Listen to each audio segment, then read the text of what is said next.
was one of the first women to fight in the Gaza Strip in the IDF, and then she also was a flight attendant on El Al, and then she was secretary to the Israeli ambassador to Washington, D.C.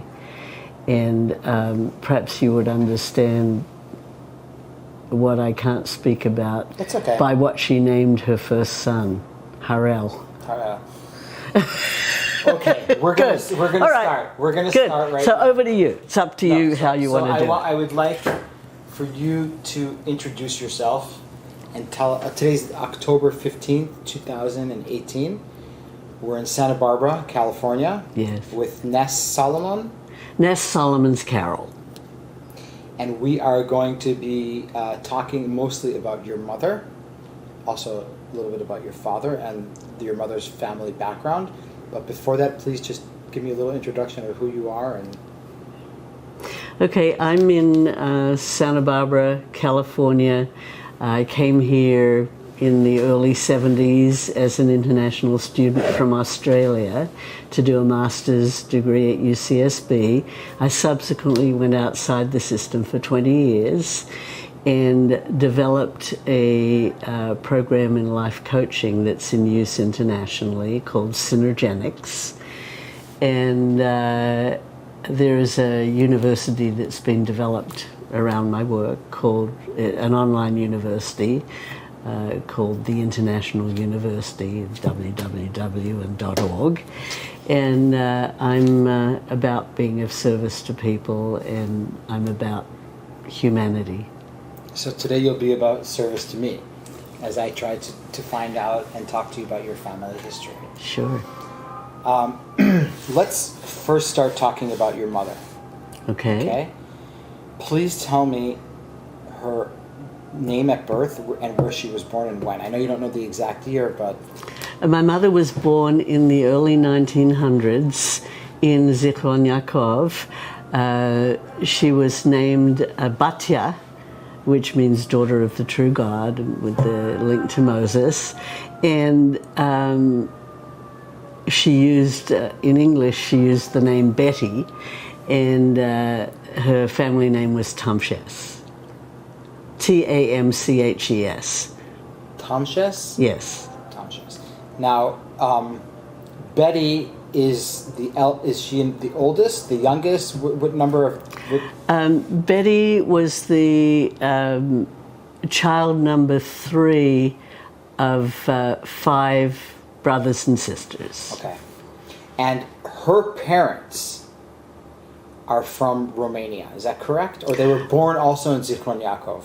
That's not exactly sure. I think they might have been children when they came over with their parents. With their parents from Romania in the late 1800s. In the late 1800s. On a grant from the French Baron of Rothschild, who financed them to come overland to start Zichron Yaakov. So your grandparents, your mother's parents. Yes. They were married in Zichron Yaakov? Yes, they were. Yeah. And their names? Their parents came from overland. Yeah, from Romania. What are your grandparents' grandparents' names? So my grandmother's name maiden name would have been Fanny Pascal, and my grandfather was David Meir Tamches. Okay, and they both came roughly at the same time to Zichron Yaakov. Yes, well, Romania. Their parents brought them. Yes, from Romania, and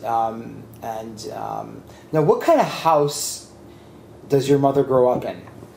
Well, my mother grows up in what was a very rural situation with, orange trees, young orange trees being grown, and olive trees, and a mother galloping around on horseback with red hair flowing in the wind. Your grandmother was red hair? Yes, it goes right down the line. And my grandmother was the midwife of Zichron Yaakov. Delivered the Jewish babies and the Arab babies. Grandfather, I believe, started a small business. He started a small in business. dry cleaning. In dry I believe he ended up in dry cleaning. They were starting the community, and then later he went into business. But that's after they came back from Egypt. Yeah, I'm talking about before. Yes. You don't know? No, I don't know. Don't know. No. Probably agriculture, probably Oh, sure, they just winery or worked something. together as a community. Yeah, as a community. They did everything. Now, did you know your grandparents? Yes. Oh, yes. My mother took me to, back in those days, it was on a ship, on a Greek ship. When I was 4 years old, she took me to visit her family. Where? That was at that point in time. That was in Israel. They were back in Israel. Were they back in Zichron? I believe they were in Tel Aviv. I believe okay. that's when my grandfather had a business in Tel Aviv, and I remember the flat in Tel Aviv, and they would lower a basket for groceries from the top floor and pull it up, and yeah, I remember. Again, that whole for the thing. record, your grandfather's name? David Meir Tamches. And your grandmother? Fanny Tamches. Fanny Tamches. So Fanny... Grand-mère Fanny. She was known as... Fanny has a sister whose name is Bella? Bella, that's right. Great Aunt Bella, or Tante Bella. And Bella is the mother of Aaron Aronson? Correct. And Sarah Aronson? Correct. Yeah. Now, did your mother ever tell you the stories about Neely and the whole underground group? Absolutely. Yeah, she did. I don't remember much of it, but there was that group, and then Bella was older than your sister, than your mother? Yes, Bella was my grandmother's sister. Bella was, excuse me, your grandmother's sister. Yeah, Bella was the older sister. That's the oldest correct. sister out of your from your grandmother. Yes. Because when your mother's born, yeah, Sarah Aronson, who's her cousin, yeah, is older than her. Right. That's correct. That's correct. Yeah. I mean, she commits suicide in 1917. Right. Sarah. Yes. Right. And so, did you and remember? my mother would have been a child then. So she didn't really remember it.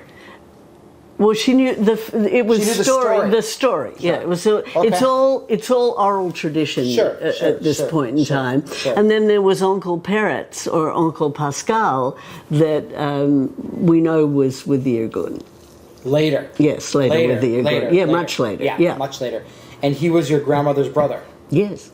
And Fanny's brother, and yeah. Yeah, Fanny and Bella's brother. And Bella's I brother. believe so. Yes. Yeah. So they were right. Okay, I'm just getting that. So, so back to your mother. Yes. We don't know when she's born.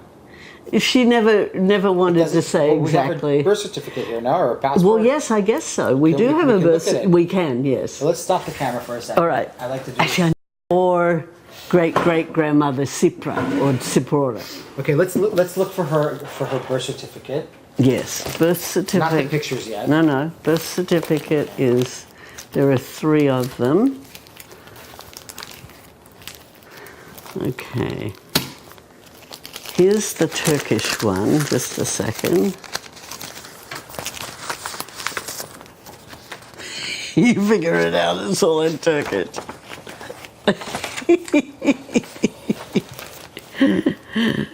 Here is the. This is the Turkish birth certificate, which I don't think any of us can really read.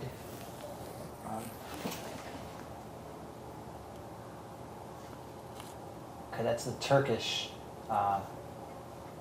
birth certificate. Okay.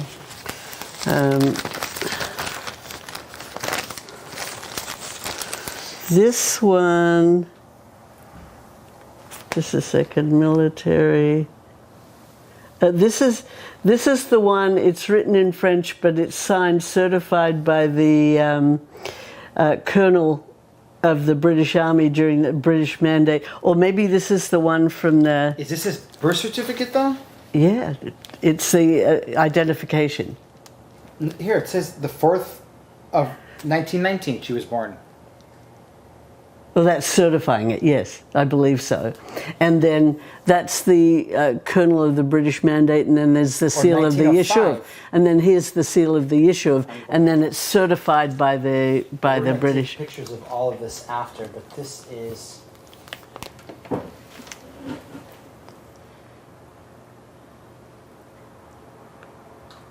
All right, let's see. The other birth certificate is... Well, this is the combination of both of these two. Okay, yeah. okay. So I don't speak French, but it says here April 17th. yeah, April 17th. 1905. Well, there we go. I guess that would have been her birth. She was she was 40 when you were born? Yeah. Okay. Yeah, she was. So we got it down. Your mother is born in 1905. There we go. And then here is a photo of her. This is Australian Imperial Forces. Yeah, that was just saying that she was the wife of my father, but we're moving a little into the future. So there. This is my mother as a young woman. Okay. We're going to take a picture of this as well also. But and she was a auburn redhead. Okay. So let's put this back. No, you can leave it here. We're going to leave it there.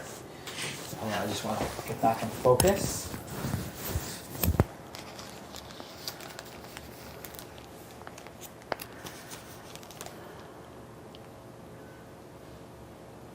So your mother, God, I'm getting mixed up with all these names. I know. It's my mother, Betty. Betty. Batia. Yeah.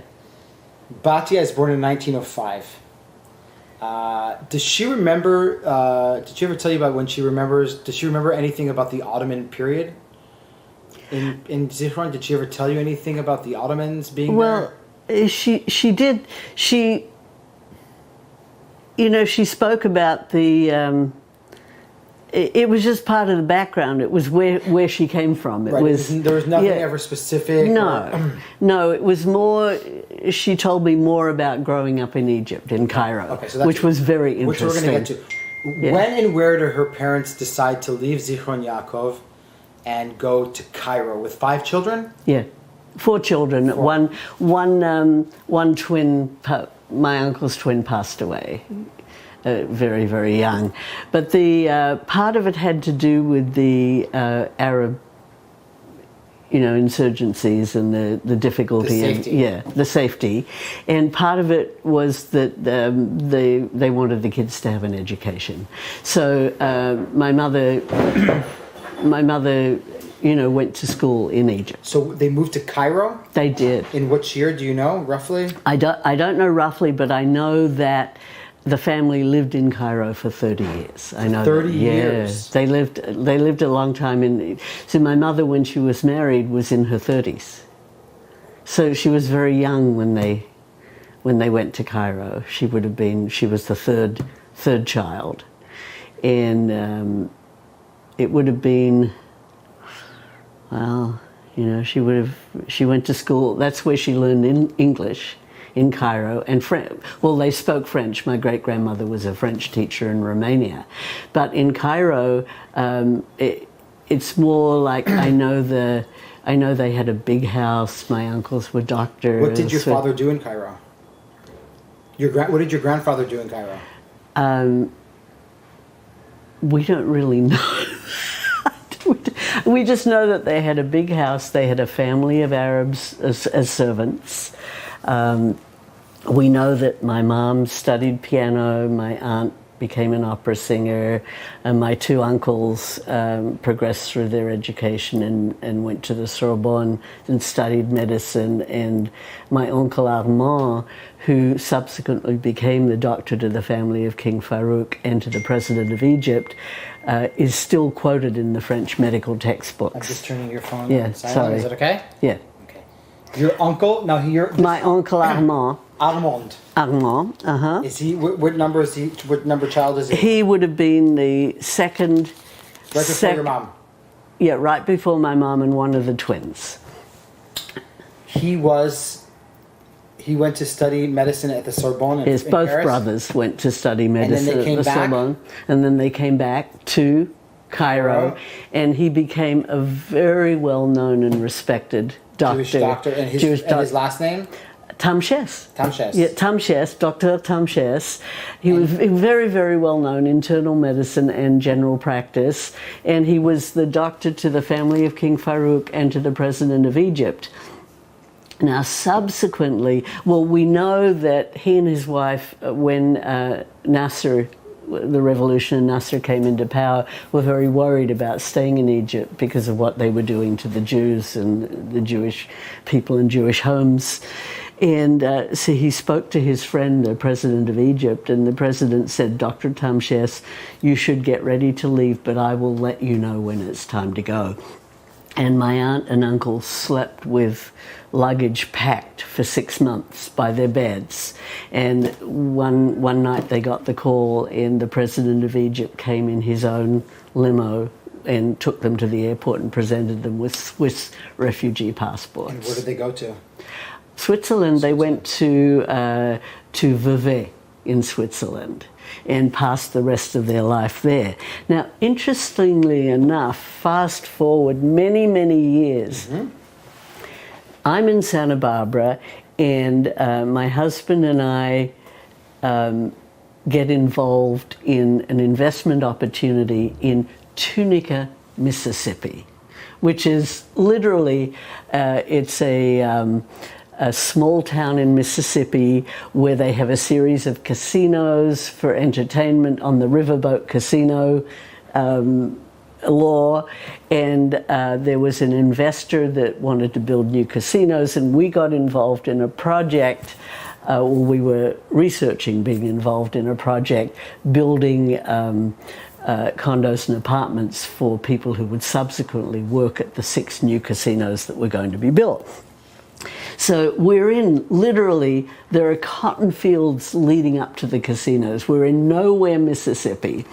And we take the real estate guy, we invite him to lunch. He said, no, I'm going to lunch with the people who are investing in the casinos, but you can take me to dinner if you want. So we take this real estate guy and his grandson and another couple that were looking at the investment with us to dinner at Binion's Steakhouse in the Horseshoe Casino in Tunica in Mississippi, nowhere Mississippi. So we're sitting down and we're beginning to order, and there's a private party in the dining room next door. And there are people coming in, and this real estate guy gets up, and he knows everybody that's coming in. He gets up, shakes hands. Finally, after about 12 or 15 people come through, we're getting a little bit annoyed because we're taking him to dinner and he's spending all this time shaking hands with people. Finally, 3 more people come in, 2 obvious Midwestern folk, and a very classy looking guy in a beautiful cotton suit. And I hear him, this guy gets up again and shakes hands, and I hear him saying he's from Egypt. So I think I've had enough of this. So I get up and I introduce myself to this guy just off the wall. And I say, I heard you say you were from Egypt. I said, my family lived in Egypt. He said, oh, really? Whereabouts? I said, Cairo. He said, oh, really? He said, I'm from Cairo. And I said, political correctness had me not say anything about the family of King Farouk. But I did say to him, I said, well, my uncle was a very well-known doctor in Cairo. He said, really? He said, what was your uncle's name? And I said, Dr. Armand Tamches. And tears start coming down this guy's eyes. And he said, well, he was our family doctor. I know, and this is years later in Tunica, Mississippi. So I looked at him and I said, well, I said, yes, he was very well known. I said he was doctor to many people in Egypt, but I said particularly the president of Egypt. And this guy just gets his look on his face. And he said, well, my father was the president of Egypt, right? And I looked at him, we're both in tears at this stage. And I mean, what's the chance of meeting in circumstances like that? And I said to him, I said, well, your father saved my uncle's life. And he said, well, I'm sure that was his privilege. And he said, if there's anything I can ever do for you, here's my card. And then it turned out that the private party in the room next to us was to celebrate this guy's birthday. So he invited us in to join the party, and we drank champagne with him. And, I mean, just think of that going through the years. Crazy. That's crazy. No, I know. That's what I'm saying. In Mississippi. In Mississippi, but in nowhere Mississippi. And it was just such a coincidental thing.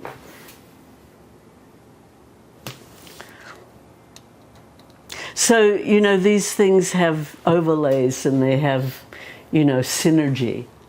Yeah. It's one of the reasons why I call my work synergenics. You know, I've had a lot of synergy in my life. Now, your mother Yeah. grows up in Cairo. In Cairo, yeah. Probably, I think we're probably talking about after the First World War. Yes, in between the two world wars. Two world wars. And The British are basically in charge in Cairo at the time. They're running the show there, basically, the British. the British are running the show, but there's a huge French culture. Sure.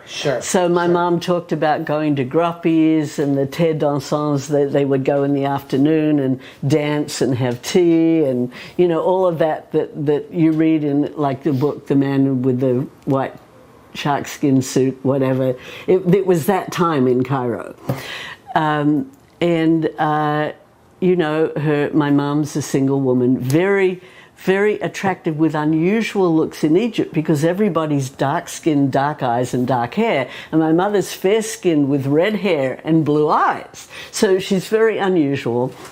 She becomes the first woman of her generation in Cairo to work, to go get a job. What did she do? She was the assistant to the principal of the American College in Cairo. Wow. Yeah. And why did she do that? Because at 17 she was accepted into the Vienna Conservatory of Music as a pianist, but her parents would not let a young woman of her age travel to Europe by herself at that, so she had to scratch time. It? Yeah. But she was a tremendously accomplished pianist for the rest of her life. So she decided to go to work. So she did. So she was very independent young woman. So she went and got a job. And that's where her English became perfected. And at the same time, her brothers, you know, returned from the Sorbonne University. And my Uncle Armand was well known at the palace and doctor to the family of King Farouk. And occasionally he was invited to palace events because he was the doctor, right? And so he was also not engaged or married at the time. So once he took his sister as a companion with him. Okay. And you can imagine the time of King Farouk, the palace, whatever, the food. So my mother stands out because she looks so unusual. And the king appears at the top of a huge series of staircases. And he looks down, and the legend of King Farouk is whatever he wanted, he took or he got. He's a big playboy. So he looks around and he points at my mother, that she was to be the concubine for the evening, right? And my uncle saw what was happening, and instantly at that moment, people also saw the king, and the general people that were invited there mobbed the staircase. The king, the king. And my uncle was able to get my mother out. And get out of there. But she narrowly escaped being a concubine. Oh yes, she remembered it. She narrowly escaped being a concubine of King Farouk. But her trousseau, you know, when she was engaged and married to my father, her trousseau was made by the woman that made everything for the king and queen. I know, it's interesting stories. It really is very interesting stories. And there's a train of intuition and psychic awareness that goes through the women in my family. Like my grandmother used to read the coffee grounds, and my mother used to read the coffee grounds and tea leaves, and she taught me to do that. And they experimented with a Ouija board when they were growing up and whatever. And my mother was told by a psychic that she would meet somebody that was unexpected, and he would come from far away and he would put his bag down in the living room and she would know he was the one. So my father came as part of the Australian forces in World War II, fighting Rommel in the Desert Campaign, part of the Australian, New Zealand, British forces that were there. And my mother was doing work with the St. John ambulance at the time and visiting people in hospitals, and she was part of that whole group of people that when it came time for Pesach, they opened their home, and my father was one of the soldiers invited to their home for Pesach. And he came in his uniform with his kit bag, and he put it down. And they, it was love at first sight for them. And they were very close. It was a love marriage. And my parents... And she was single for many years, your mother. Yes, yes. Which was very rare at that time. Yes. She got married at Well, she was very independent. She was going to wait for the one. She really was going to wait for the one, and she recognized my father as that. Can you read this letter to me? Yes. To whom it may concern, this is from the Australian Imperial Forces, Tel Aviv, in 1942. This is to certify that the bearer, whose signature and portrait appear below, appeared before me and established her identity as Mrs. Betty Solomons, née Tamches, wife of Lieutenant Sergeant PRN Solomons of the AIF Middle East. This letter of identity has been given pending receipt by Mrs. Solomons of an identity card from the HQ AIF Middle East, applied for in 1942.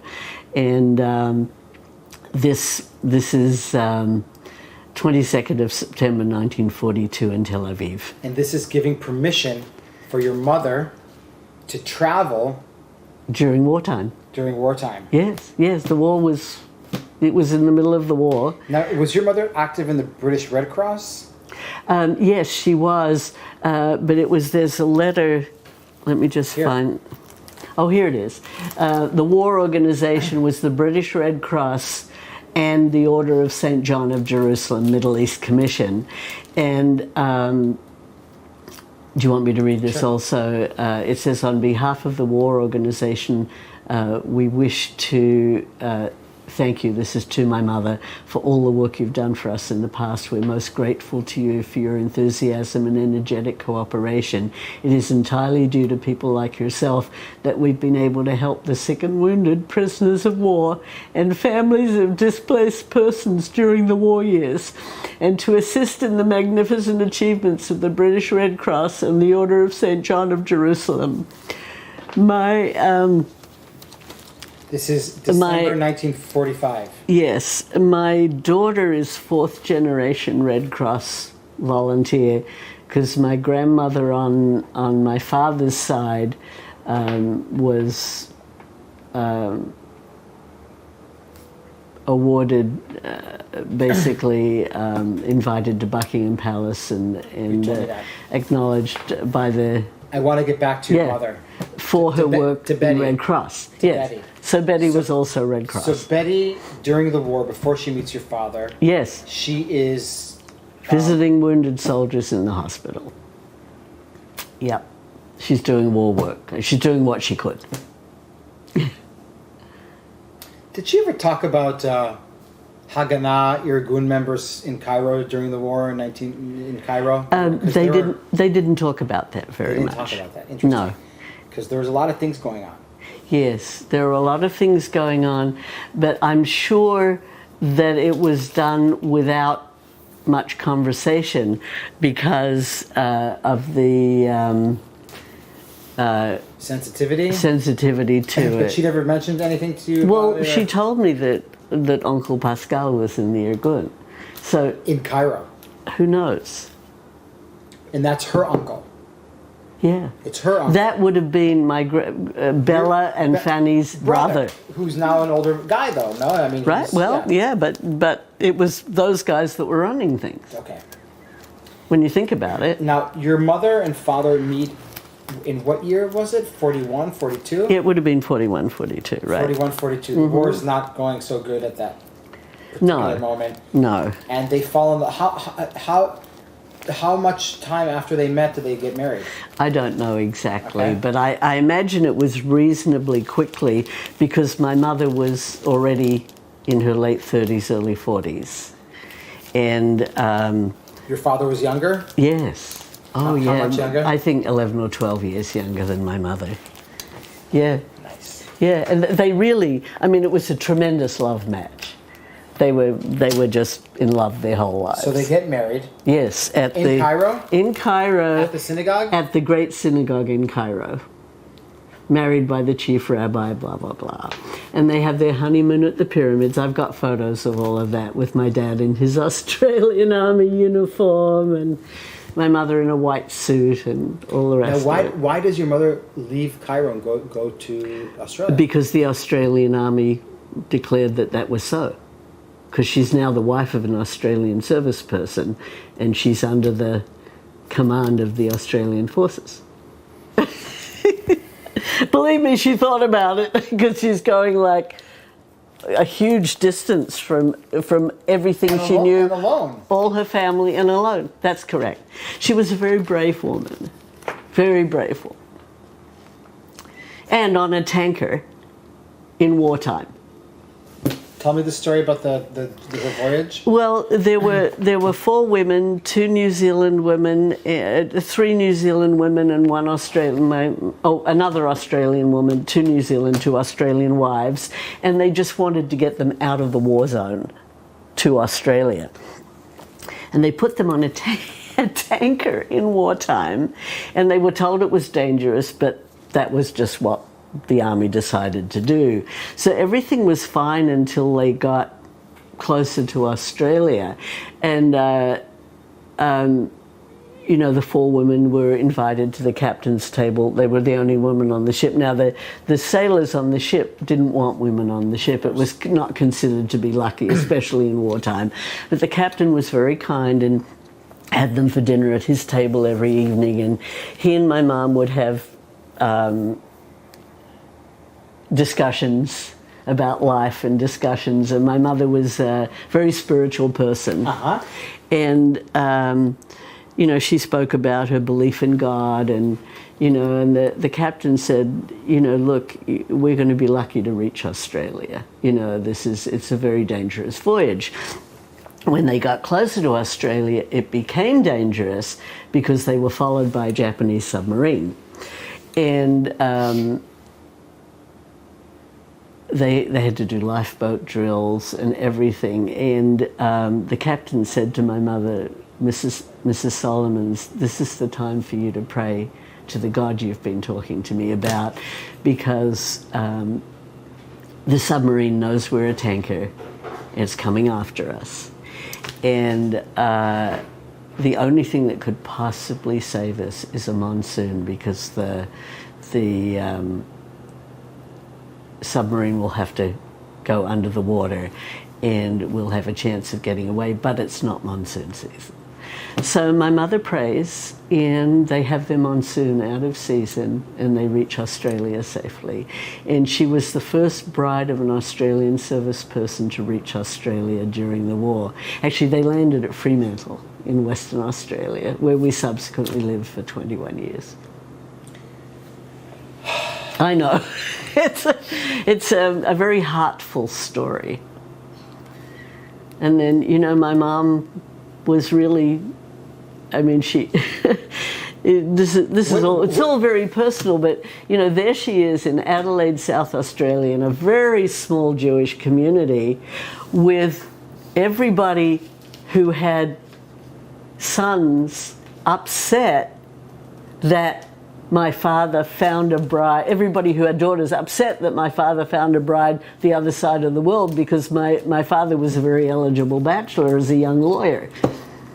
So, you know, my mother had to deal with all of that until her personality. How did she deal with that whole transition of living in Cairo, French, fashion, you know, opera, piano, very, you know, and now she's in like nowhere, Australia. It was very challenging because nowhere, Australia. Right, because because my father was still, it was during the war.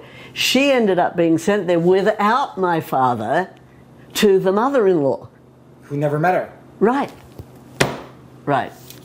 to the mother-in-law. My very famous grandmother, Mrs. Ness Solomons, who was such a pistol of a woman. She died standing up, dressed, ready to go play bridge. I mean, that kind of woman. Wonderful woman, but, you know, pillar of the community. But my mother had a very difficult time. I'm sure.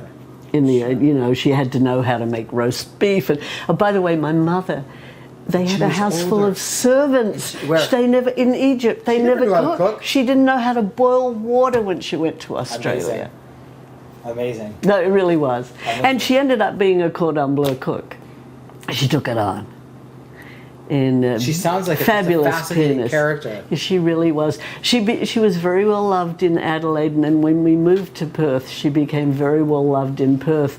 My father did a lot of service work. He was district governor of Rotary in Western Australia, and then he was a lawyer and became a judge and was in process. What I'm interested to know about your mother, and as we're talking, I really would like to focus on your mother with all due respect. No, it's good. This is no, it will. What kind? I mean, you told me that she's a redhead. She got I'll tell you. But what kind of person was she? Well, my father put together the structure and the funding for what was then Marriage Guidance Council of Australia, that subsequently now is called Relationships Australia, and my mom did everything with him. So, because she was a housewife, she did everything with him. So she took on lay counselling, and she had case number 1 for the Marriage Guidance Council of Western Australia, and then because of her capacities as a person, the Catholic Church had her train all the priests and nuns in guidance counselling. And you may be aware of the movie Shine. Did you ever? Yes, of course. With David Helfgott? Yeah, of course. David Helfgott and I went to school together, and they asked my mother to be his counsellor because she was a pianist and a counsellor. So he came to the house once a week and my mother counselled him. Wow. Can you read? That's the kind of person she was. Can you read for me what it says on the back and the front, just so that of this photograph? Yeah. Please take great care of this photo. Return to the South Australian Hotel. How old is your mother there? Oh. That's probably in Cairo, no? The picture. Not what's written, but the picture itself. Yeah, the picture would have been taken in Cairo. You think so? Yeah. Oh, yes. My mother would have been in her late 20s, early 30s in that photo. Auburn red hair like my daughter has. Temperament. Did she have temperament? Yes, she was. She was a fiery redhead. Yes, she was. It's in Israel we have this expression about redheads. It's very funny. What is it? It's like somebody's like a friend of mine who's a redhead, and I'm like, why are you acting up? And he'll just look at me and he'll be like, I'm sorry, I'm a redhead, okay? Yeah. It's just like this. And then what are you going to say to them? Yeah, no. It's like they have a pass. My family was like that. And my mother and grandmother used to, my grandmother, for years, my mother begged her to come to Australia and live with us. Come to Australia and live with us. I'm too old to travel. At age 86, she decides she's tired of living with Uncle Boris and Tante Arlette in Tel Aviv. And she picks up, gets on a plane and comes to Perth in Western Australia at age 86 and spends the last 5-6 years of her life with us. And she was, she would be watching the television and there'd be, we had the American films and Bonanza and stuff like that. And she'd be sitting close to the screen because she had cataracts at that stage in her late 80s, early 90s. And she'd see the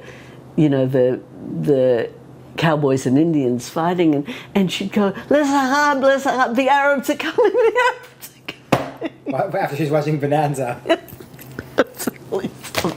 I mean, it was always there. Israel was always in the conversation. French. Yeah, I'm bilingual in French and English. Yeah. So I'd speak to her in French, and then This is Bella. No, this is Bella's sister, Fanny. Fanny. Yeah. This is your grandmother, who her niece and nephew are Aaron Aronson and Sarah Aronson. She never talked about them? There are some, it was family. Yeah. I'm not talking about Sarah. I'm not talking about today. I'm talking about the Sarah and Aaron and the whole. Well, it was all. Life was happening to all of them. Sure, now, when a lot of that took place, my grandmother was in Cairo, so it wasn't as present. Yeah. So your grandmother moved to Australia at the age of 86. Yeah. And you're fortunate enough to spend the last years. Yes, she lived with us. Yes, very fortunate. Yeah. Yes, we would be in the kitchen together, and she'd be shelling peas, and we'd be they'd be speaking about life stories. This is how the oral tradition got passed on to me, because they'd remember things my grandmother would remember, and then they'd argue in Arabic. Because I couldn't understand, and grandmother would argue in Arabic, and then my grandmother would go, Pashut. Then she'd go, Balash Falsafa, which is enough philosophy, and they'd be friends again. It was really something. So you do talk about when you're 4 years old in 1949 that you guys come to Israel. Yes. Well, the family hadn't seen the child. Right, but your grandparents are still living in Cairo. They're there till 56. No, they're in, for some reason or other, they're in. Okay, so they left in 48. I guess so. No Jews stayed. No, I guess they left him. So I was too young to know about that. Okay.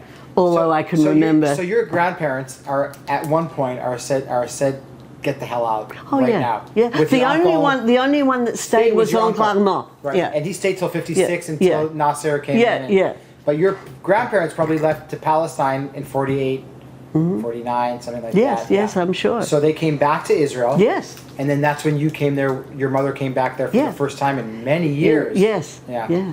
Oh yeah, it's the first time she'd seen her family in who knows how long. Yeah, right. Well, you know how long.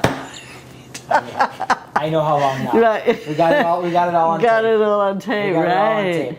Now, so Uncle Boris at that stage was Armand's brother? Armand's brother was a doctor in Israel. Okay. And then his children, I spoke to you about my cousin Daniela, who fought in the Gaza Strip and was a flight attendant with El Al, and was subsequently the secretary to the Israeli ambassador to Washington, D.C. Her brother Ilan came over to the States and worked for a while here before going back to Israel, and he developed an application. I don't know, and of course couldn't tell the military application, but he developed the application that is now in use by the US Post Office of their ability to read, computers to read handwriting for sorting mail. And then my cousin Aliza also is in Israel there. And you also told me before we started this interview about a memory that you have in 1947 with your... Oh yes, I can remember sitting in we were in Adelaide, South Australia at that point in time. We were sitting at the kitchen table. I was in my high chair. I must have been 2-ish. And we were listening to the radio, and we were listening to the United Nations vote that established. I do. I remember it vividly. I remember my mother crying and my father being very moved, and then them cheering when the vote was counted and everything. I absolutely remember it. Yeah. Yeah. Well, I lived through it. Of course I remember it. And when you went back to Israel years and years later with your mother, can you tell me about that? I can. She wanted me to meet all of her family, so they arranged for Grand-mère Fanny and her sister, great Aunt Bella Aronson, and Tante Bella, I believe at that point in time they owned the bus company. So Egged bus company. Who owned Egged? Well, Tante Bella's husband, I believe they put the whole bus company together. The Aronsons? Yeah. And so she requisitioned a bus, and we put the whole family, fill the whole bus, and we went on a picnic and everything. That was pretty amazing. Then I also remember my mum took me to the old city in Jerusalem to show me around, and because it had been so many years since she'd been there, we took a guide. And the guide finally got into conversation with my mum and figured out her history and wouldn't take any money for showing us over the old city. She said, oh, we read about your family in the history books in school. She said, it's my privilege to show you the old city. I remember things like that you don't forget because they're emotional moments. Did she take you to Zichron Yaakov? Oh, absolutely. Yeah, she took me to Zichron. And then my cousin Ronnie, Aunt Rebecca, the opera singer, married an Italian Jewish person that came with the Italian. He came from Italy and joined the forces, which would have been Haganah at the time, I imagine. But I remember him in an army uniform. And they have a son, Ronnie, who is a medical doctor in Binyamina now. And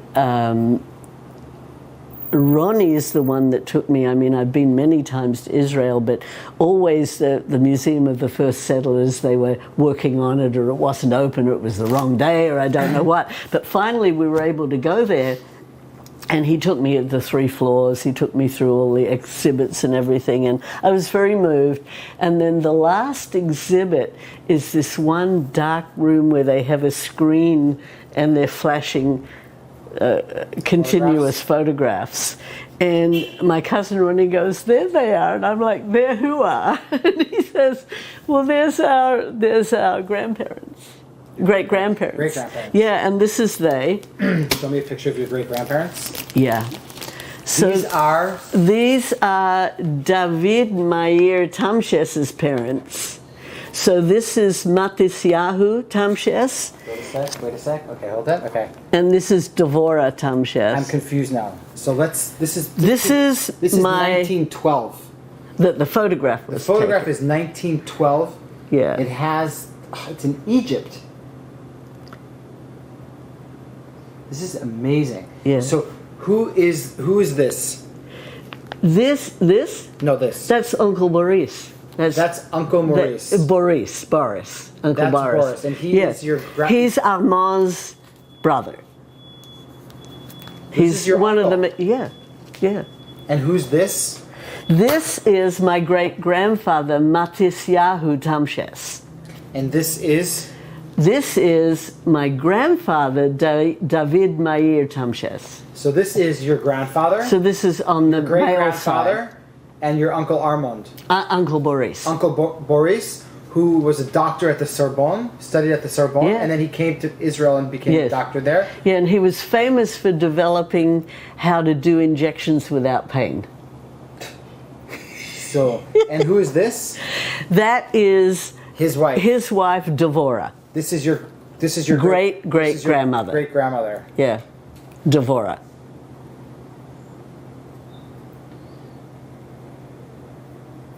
Devorah, wife of Matisyahu. Yeah. So this is your grandfather, your great-grandfather. Yeah. And this is taken in 1912. Can you read what it says on the back? Yeah, sure.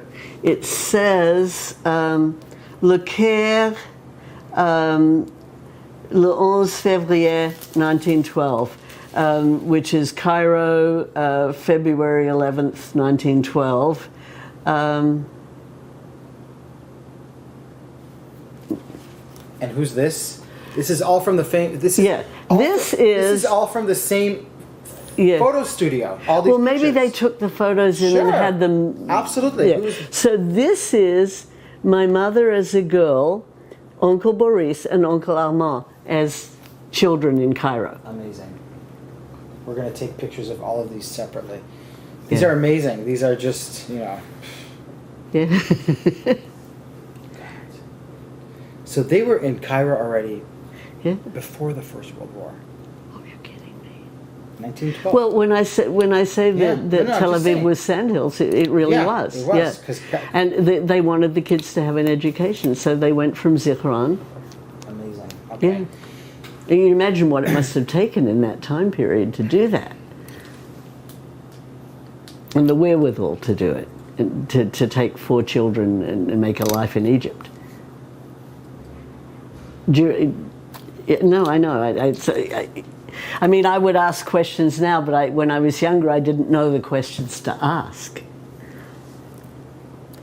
So your father's grandfather, this is your grandfather, this is your grandfather, this is your great-grandfather. On my mother's side. On your mother's, this is all your mother's all side. All my mother's side, yeah. He came from Romania? Yeah. Yeah, he came from Romania.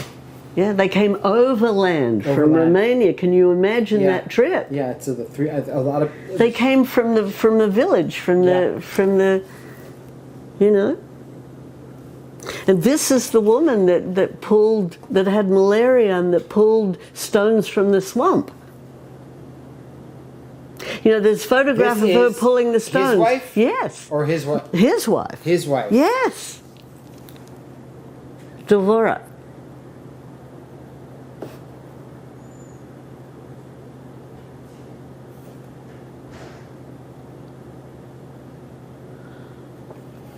Crazy. Now, I don't know where the photos are of Fanny and her mother, Sophie. We have a photo somewhere in this beautiful crinoline dress, whatever. She was a French teacher in Romania. And then the great-great-grandmother, Sipra, or what must have been, I guess that's who even knows. Wow. Yeah, but every Pesach I try and get myself a bottle of Baron of Rothschild wine. And we think, you know, I think a lot about Pesach because my parents met on Pesach. And then my Uncle Amal literally had freedom from Egypt. So it's very personal for me. Sure. Yeah, Pesach particularly. You know. Listen, I think we're good. All right. I think I'm just sorry. I mean, I'm glad that we're more focused on your mother's side, right? And on the roots and the connection. Sure, the Zionist connection. No, sure, yeah. What I'm going to do now is I'm going to take some photographs of these and these documents. Let's see what else we have here. I do want you to know that this is my grandmother Isabella Jane Solomons, who died standing up. She worked for years for WISO, such that such that a children's center in Achuza was named after her. Yes. Yeah. And this is my grandfather on that side, who was the president of the Justice Association in Australia. Oh, here's their marriage certificate. Here's the Cairo, my parents' marriage certificate. Grand Rabbinate of Cairo. I like how they crossed out. There's 1930 and crossed out, and it says 42. Mm-hmm. Take a picture of this too. This is also just incredible. Yeah, and this is.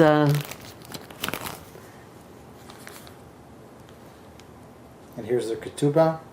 Yeah, it's amazing, huh? And this is my dad in army uniform, and then my parents on their honeymoon, and then pregnant, and with the child. It's kind of cute, huh? That's a good picture. Yeah, it's cute. It is cute.